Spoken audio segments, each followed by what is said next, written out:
I'm humbled the opportunity to share some reflections on Rabbi Sachs, Zichronot Tzadik Livracha, and to be included in this esteemed lineup of speakers. It is Rabbi Sachs who said, in describing Rav Soloveitchik, occasionally in the history of the Jewish encounter with God, a thinker arises who lets us see our ancient tradition in a new light. Like a poet describing an emotion we instantly recognize, but never before were able to articulate. When this happens within a faith, old texts reverberate with new meanings. Acts we had performed unthinkingly and thousands of times stand revealed in their depth and power, as if for the first time we begin to understand why those who came before us did as they did, and we and the tradition are renewed. These words seem strikingly applicable to the great thinker that was Rabbi Sachs.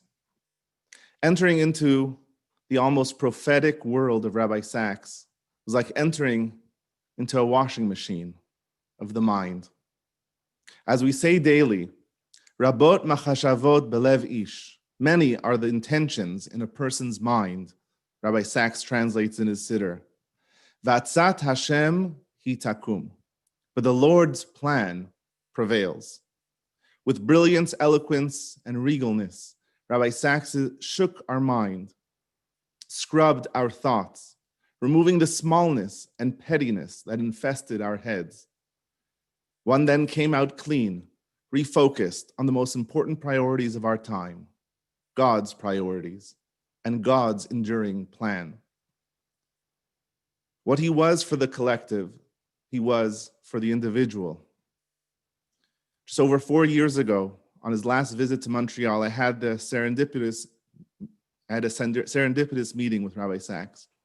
I was tasked to drive one of my greatest heroes from his hotel to his first speaking engagement. This was a most transformative drive, to say the least, and I have shared it many times. Among my missions, I aimed to ask Rabbi Sachs one good question. After some chit-chat, which was hardly chit-chat, I waited for my chance, careful not to interrupt his careful preparations, and all the while trying to keep my eyes on the road. Where can one make a greater impact, I asked, in a day school or a synagogue? Rabbi Sachs paused and answered in a way that only he could. Without question, he said, one can make the most impact in a day school. Communities should have their primary focus on day schools, but in partnership with strong synagogues. Most would have seen it as a diplomatic answer, but as he unpacked his response, asserting that shuls are where day school graduates are integrated into the community, and their strength will help determine the success of the day school experience, it was nothing close to a part of answer. After sharing a quote from Rav Hirsch and a personal anecdote to justify his position, the matter was settled. At this critical juncture in my life, having my feet unsettled in both schools and shuls, it turned out to be an affirming and transformative car ride. For me, almost akin to his own encounter with the Lubavitcher Rabbi, which we just heard of. Today I realize there was so much more breadth and depth to his answer. Did Rabbi Sachs truly believe one can make the most impact in a day school? I don't know. But Rabbi Sachs at that moment was with me.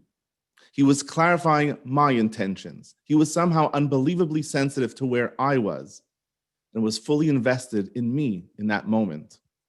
Perhaps if a shul rabbi had asked, he would have answered differently. An author, a scholar, philosopher, a physician, a simpleton.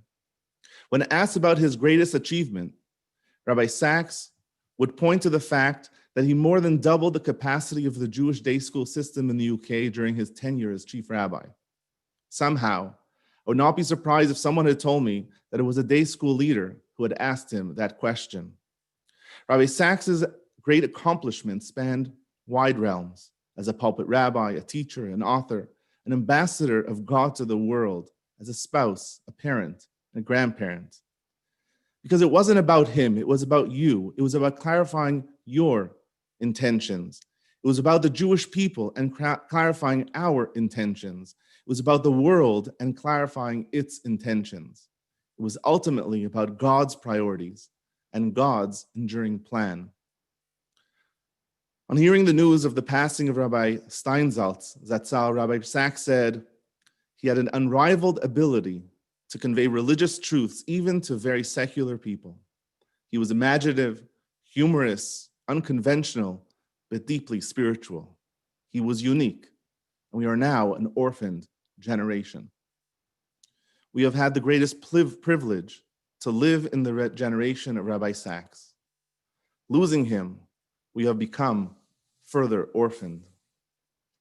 In a letter to the father of Rabbi Eger, the Kotzker Rebbe wrote, "Parents bring us into this world. Teachers bring us to the next world." Rabbi Sachs was my teacher. Rabbi Sachs was a teacher of a generation. To conclude, in his own words, teachers open our eyes to the world. They give us curiosity and confidence. They teach us. They ask questions. They connect us to our past and future. They're guardians of our social heritage. We have lots of heroes today: sportsmen, supermodels, media personalities. They come, they have their 15 minutes of fame, and they go. But the influence of good teachers stays with us. They are the people who really shape our life. What a privilege. What a loss. What a responsibility on us all. Yehi zichro baruch.